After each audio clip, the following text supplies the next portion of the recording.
l'absence a brisé ma vie. Aucune femme, vois-tu, n'a jamais pris ta place en mon cœur ami. Reviens, veux-tu, car ma souffrance est infinie. Je veux retrouver tout mon bonheur perdu. Reviens, reviens, veux-tu. Déjà 3 minutes que j'ai fait passer ma carte. Mais j'attends encore longtemps cette délicieuse Simone. Ah, enfin! Cher... Toi ici, ensemble au régiment, on ne se quitte plus. Et ensemble en permission, et dès le 4e jour, sans s'être donné le mot, on se retrouve sans doute rue Chaptal. Oh, et maintenant, il doit y avoir une petite femme là-dessous. Tiens, parbleu, blasé sur le célibat, excédé de prétentaines et de fleurs, je ne rêve plus que de mariage. Aussi ai-je jugé sage de me ranger et de me chercher une chaste et jolie fiancée. J'ai eu cette idée avant toi, mon gaillard. Rappelle-toi que je t'ai confié il y a bien 1 mois mon intention d'écrire même 5 fois. Mondaine très en vue et mariée experte. Qui c'est si tu ne m'as pas devancé? Je l'avoue, j'ai demandé à cette personne obligeante, silence, discrétion, rien des agences, de vouloir bien me présenter la plus séduisante de ces demoiselles avariées. Mon entrevue a eu lieu mardi. Moi lundi. À l'Opéra Comique. J'avais, selon l'usage, offert une loge à madame 5 fois, et comme par hasard, je suis descendu la saluer à l'entracte. On jouait les dragons de Villars, Sport Charmant, Sylvain m'a dit je t'aime. Moi c'était mignon, encore plus analogue à la circonstance. Connais-tu le pays où fleurit l'oranger? Bien entendu, madame Sainte-Foy avait invité la demoiselle à marier. Je pus la contempler à l'aise et j'eus tout de suite le cœur chaviré. Elle était délicieuse. Oh, pas aussi ravissante que la mienne. À moins que... À moins que ce soit la même? Zut alors, ma jeune fille Simone, à 18 ans, elle est orpheline, blonde avec des yeux d'azur profonds, un sourire angélique et une physionomie de candeur exquise. Ah, c'est pas pareil que Lise, ma petite veuve de 30 ans, une rousse au teint de neige, des yeux merveilleux couleur d'onde. Son adorable minois exprime la malice la plus fine, la plus spirituelle. Là. Alors je vois que tu es aussi emballé pour ta roussinette que moi pour ma blondinette. Je n'en plus. Ah, moi, j'en suis fou. Dès le lendemain, j'ai couru chez Mme Sainte-Foy, je lui ai déclaré « C'est le coup de foudre, madame. Donnez-moi l'adresse de l'exquise petite veuve. » Dites-moi le nom de l'adorable jeune fille. Je me fiance tout de suite. Le temps de publier les vents, je l'épouse. Et madame, cette fois, t'a donné son nom et son adresse? Elle a refusé d'abord, sous prétexte que j'arrivais trop tard.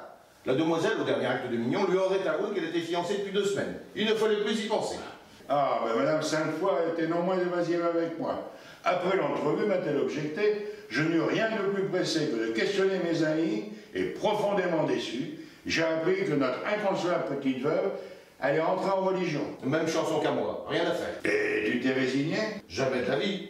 Madame Sainte-Foy essayait de me calmer. Le plus important et le plus difficile, m'a-t-elle insinué, c'est bien moins de se décider pour celle-ci ou celle-là que de se résoudre au mariage. Puisque vous êtes devenu un épouseur fervent, je vous trouverai ce qu'il vous faut. Et la fine mouche offrir de me présenter à un stock d'autres jeunes filles, peut-être moins jolies, mais infiniment plus riches que ma délicieuse blondinette. Ah ben, madame Sainte-Foy a voulu m'amadouer du même dérivatif. Je l'ai envoyé promener. Tout comme moi, je veux Simone, rien que Simone, et j'ai posté. Et si vous ne me donnez pas les moyens de la retrouver, je ferai un camp du diable. Ah ben moi, c'est tout de suite que je l'ai fait le boucan. Sûr que ma passion détournerait ma petite veuve du cloître, j'ai exigé qu'elle me donne son nom et son adresse, sous menace de tout casser. Et affolé, Vous vantez par un geste qui signifiait « je n'y peux plus rien, qu'il se débrouille », la dite Sainte-Foy a fini par m'avouer que l'inoubliable Lise habitait 12 rue Chaptal. au 5e. Porte à droite. Nous y sommes. Notre rencontre est déjà un hasard étonnant, mais que ta blonde, Simone, que Lise Varousse habitent la même maison, sur le même palier, dans le même appartement, voilà une chose encore plus extraordinaire. Pas du tout. Tu n'as donc pas deviné que Simone et Lise sont les 2 sœurs? Mais oui, dire que j'y ai pas pensé, ça se peut. Être orpheline, ça n'empêche pas d'avoir une sœur. C'est vrai. Et Lise et Simone vivent ensemble, et les connaissant toutes les deux, madame Sainte-Foy désire de les marier ensemble. Elle nous les a présentés séparément, par crainte que les sympathies ne déraillent. Ou ne s'embranchent. Très avisé la Sainte-Foy.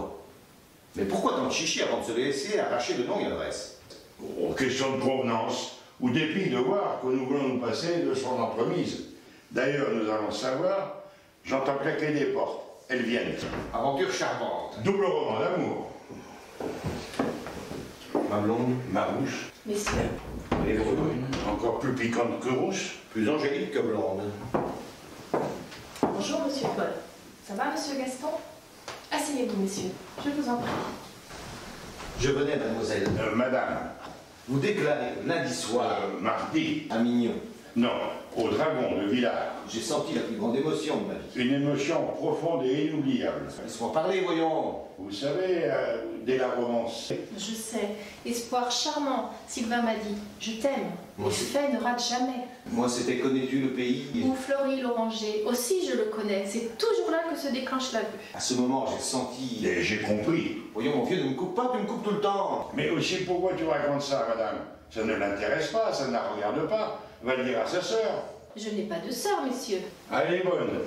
Alors, ta blonde jeune fille de 18 ans, ça n'existe pas. C'est ta rousse, ta jolie petite veuve de 30 ans qui est dans le lac. La dame et la demoiselle, messieurs, c'est moi. Un simple malentendu. Oh, je vous ai reconnu, espièglise. Douce et chaste Simone. Je m'appelle Ginette. Ah, j'aime aussi ce nom-là. Ah, et en brune, je vous trouve encore plus séduisante que rousse. Ou que blonde. Après avoir exigé votre adresse de Madame Sainte-Foy, je viens vous supplier de rompre des fiançailles stupides. Votre vrai fiancé, c'est moi. Ah non, tu finis. À moi. Entrer au courant, ce sera un suicide. Je serai le mari de vos rêves. J'adore les jeunes filles. Je raffole des veuves. Je suis mariée, messieurs. Mariée? Depuis lundi? Non, depuis 6 ans. J'ai 3 enfants. 3 enfants? Depuis mardi? Non, le petit dernier a 18 mois. Ernest, mon mari, est bel et bien vivant. Comment? Ah, quel guigne! Oh, le sale coup. Pardon, messieurs, de vous causer cette déception, mais votre sympathie si spontanée me fait le devoir de vous avouer la vérité. Ça me chiffonne, évidemment, mais c'est lui qui en fait un, regardez-moi ça. Bon, et toi, si tu riais... Je suis désolée, messieurs. Tout à fait désolée. J'aurais voulu répondre aimablement à vos déclarations si flatteuses. Hélas, voilà bien le pis de la profession que j'exerce. Quand par malheur il m'arrive de provoquer le coup de foudre, cela m'oblige à ces explications pénibles. Je comprends pas. Ah, tu comprends rien. Moi non plus, d'ailleurs. Vous allez comprendre, messieurs, mais soyez assez gentils pour vous rappeler que si l'aventure s'ébruitait, je perdrais ma situation. Ernest gagne peu. Lui, moi et nos 3 petits vivons surtout de mon emploi. Aussi, promettez-moi le secret. C'est juré. Bah, silence et discrétion. Rien des agences. La proposition venant de quelque agence, j'aurais refusé. Mais je suis au gage d'une firme anonyme, d'une association mondaine que préside mon amie Madame Sainte-Foy. Cette œuvre de bienfaisance a pour but d'amener en douce les plus rétifs de nos célibataires au mariage. Cela m'a intéressée. J'ai accepté de prêter à cet entraînement matrimonial mon concours dévoué, mais pas gratuit hélas. Les circonstances ne me le permettent pas. Je touche un cachet. Ah, cette fois j'y suis. Vous jouez le rôle. Oui, le rôle toujours réservé, souvent muet, de la fiancée d'un soir. D'un seul soir.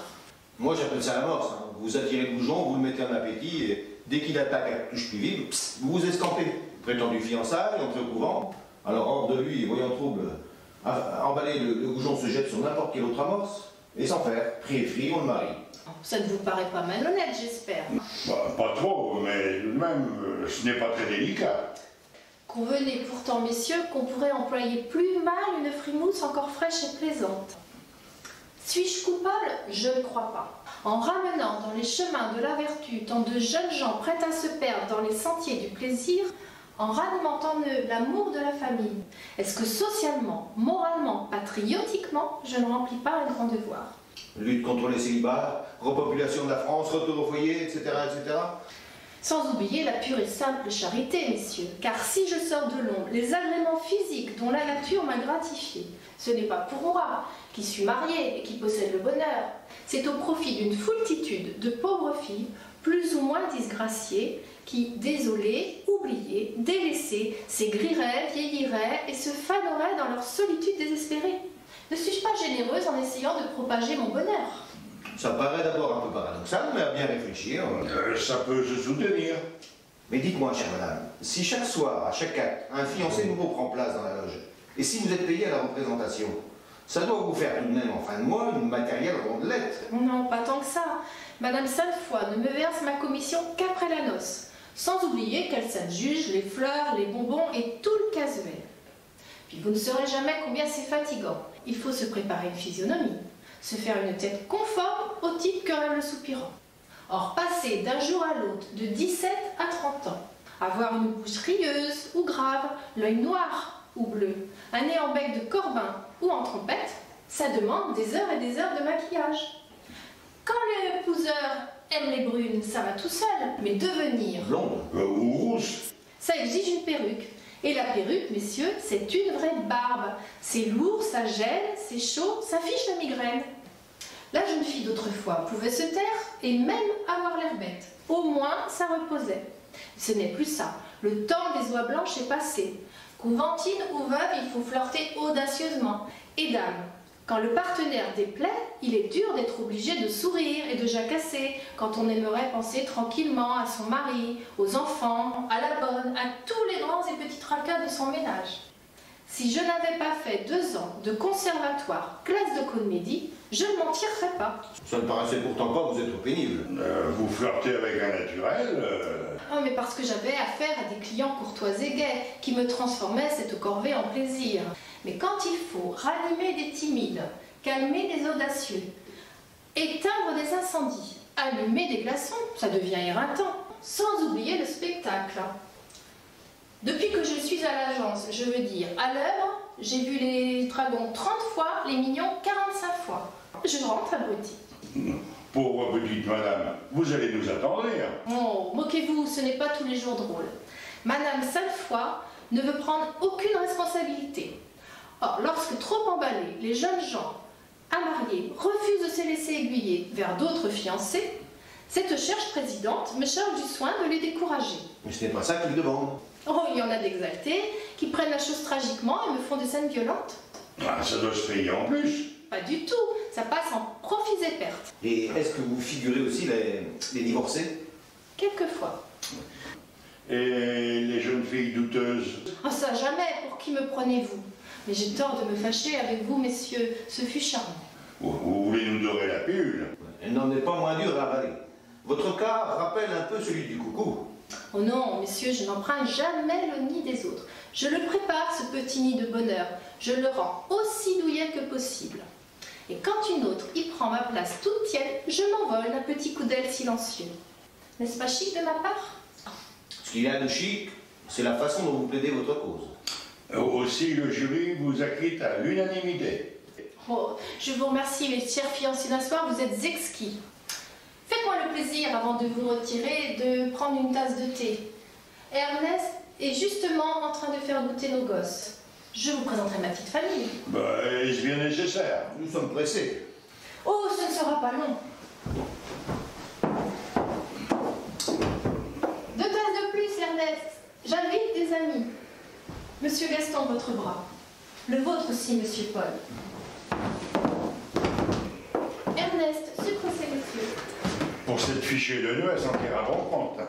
Comment lui en vouloir? C'est si prestement escamoté.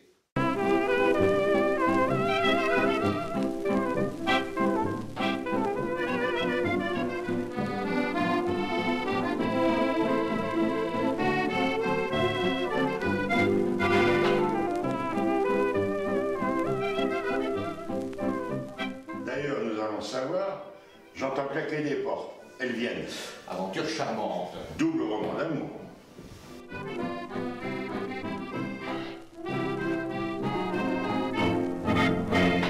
J'ai tant pleuré pour toi, tant prié sans t'attendrir méchante. Silence, discrétion, rien des agences. De vouloir bien me présenter la plus séduisante de ces demoiselles à marier. Songer qu'à toi, j'ai tout au fond de moi dû cacher tant de larmes brûlantes que j'ai lassé mon cœur à t'en souffrir. Ce ne sera pas long.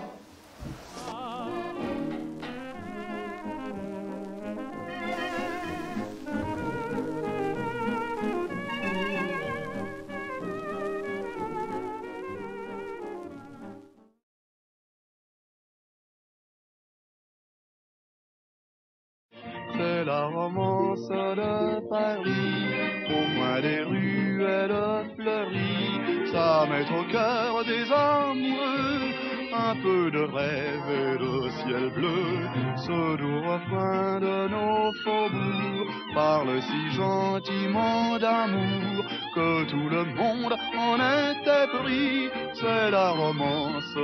Entrez. Je suis mademoiselle Jeanne Guéridon, monsieur. Je vous ai remis il y a